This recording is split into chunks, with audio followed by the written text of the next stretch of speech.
দর্শক, আমাদের সামনে যাকে দেখতে পাচ্ছেন এ হচ্ছে পাথরঘাটায় যে এসেছিল একটি মেয়েকে নেয়ার জন্য ঢাকা থেকে। ওর নাম আরজিনা।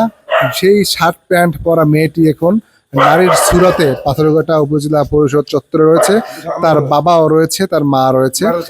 তাকে আগে যেভাবে দেখছেন এবং এই সেই আরজিনা তার মা বাবার কাছে আছে এখন। মূলত সেই শার্ট প্যান্ট পরা মেয়েটি এখন একটি নারীর সুরতে তার বাপ মার সাথে গন্তব্যে ফিরে যাচ্ছে। আসলে অনেকেই নানা ধরনের মন্তব্য করেছিলেন, সেই বৈরী মন্তব্য করবেন না, কারণ এখানে তার মা বাবা রয়েছে।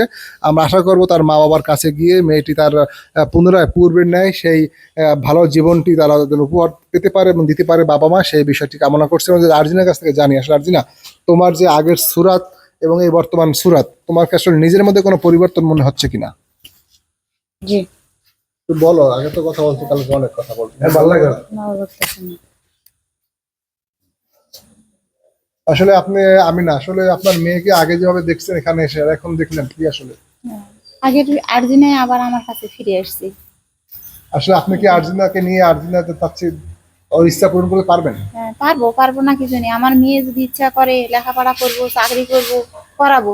কিন্তু আমার মেয়ে লেখাপড়া করতে করতে মাঝে যে এরকম করবে, আমি তো এটা ধারণাই করতে পারি না। এখনো ধারণা করতে পারি না যে আমার মেয়েটা এরকম হবে। আপনার মেয়েকে কয়দিন পর হাতে পেয়েছেন? আপনার মেয়েকে কতদিন পর নিয়ে যাচ্ছেন বাড়িতে? 1 মাস 15 দিন হলো, তারপর নিয়ে যাচ্ছি। আপনি আনোয়ার, কি বলবেন আপনার মেয়ে সম্পর্কে? আমার মেয়েকে এখন তো দেখতে ভালো লাগছে, আমার মেয়ে হিসেবে ফিরে পেলাম, আর কি বলবো।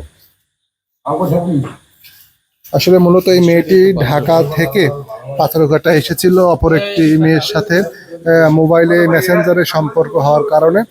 সেই থেকে আরজিনা পাথরঘাটায় অনেকের কাছে পরিচিত মুখ। আসলে ওকে নিয়ে কেউ বাজে মন্তব্য অথবা খারাপ কোনো ধারণা করবেন না, কারণ সে পরিস্থিতি শিকার হয়। তার নিজের ভুল তিনি সংশোধন করতে পারবেন এবং তিনি তার ভুল স্বীকার করবেন। তবে এর আগে উনি শার্ট প্যান্ট পরে পাথরঘাটা এসেছিল একটি মেয়েকে নিয়ে যাওয়ার জন্য। আসলে সেই মেয়েটি তার কর্মসংস্থানের জন্য এই আরজিনাকে নক করেছিল। আরজিনার মাধ্যমে একটি চাকরি নেবে গার্মেন্টসে, সেই চাকরি করার জন্য মূলত তাকে ঢাকা নিয়ে যাওয়ার জন্য তিনি না বুঝে পাথরঘাটা এসেছিলেন। অনেকেই আমরা ধারণা করেছিলাম যে কোনো বড় একটি চক্র আছে তার পিছনে, সেই চক্রটি তাকে ব্যবহার করে বিভিন্ন এলাকা থেকে অসাধু মেয়েদেরকে তারা বের করে নিয়ে যাবে।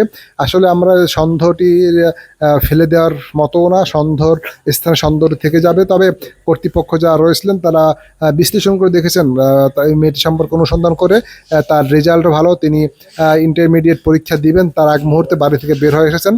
তবে তিনি এসএসসিতে গোল্ডেন A+ পেয়েছেন।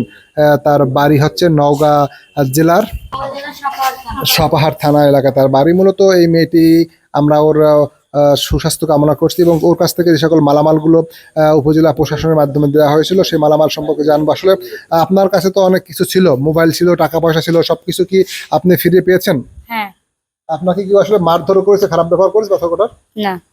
কোনো অভিযোগ আছে কারোর প্রতি আপনার? না, কারোর প্রতি কোনো অভিযোগ নাই। আচ্ছা, এই তো ইউপি যারা ছিল তার সম্পর্কে কোনো অভিযোগ আছে আপনার? না, কোনো অভিযোগ নাই। আচ্ছা, আপনি তো তাকে পাহারা দিয়ে রেখেছেন রাতে, আসলে কি তখন পরিস্থিতি কি ছিল, বর্তমান পরিস্থিতি কেমন দেখছেন? ভালো মেয়ে, ওর সার্টিফিকেট ভালো আছে, লেখাপড়া ভাইয়া। বাপ মার খবর দিয়েছে, বাপ মাই নিয়ে গেছে আর কি। বাপ মা খুব ভালো, মা খুব আমার কান্নাকাটি করছে যে মেয়েটা আমার ঠিক মতো রাখো, চক্র লোক না। আমরা প্রথম সন্দেহ করেছিলাম যে ও চক্রবৃত্তিক লোক, আমাকে হুমকি দিয়েছিল এক পোলা। তারপরে মা বাবার কথা বলার পর মা বলছে না এরকম কিছু না। তারপর আমরা রাইকে আটকে রাখছি, বাপ মার হাতে টিউনার্সের মাধ্যমে হস্তক্ষেপ করা হয়েছে, সাংবাদিকের মাধ্যমে। আসলে সে বাড়িতে যাক, বাড়িতে গিয়ে তার লেখাপড়া চালিয়ে যাক এবং নতুন করে তার জীবনটি প্রতিষ্ঠিত করুক, এই কামনা করছি। আল্লাহ হাফেজ, আসসালামু আলাইকুম।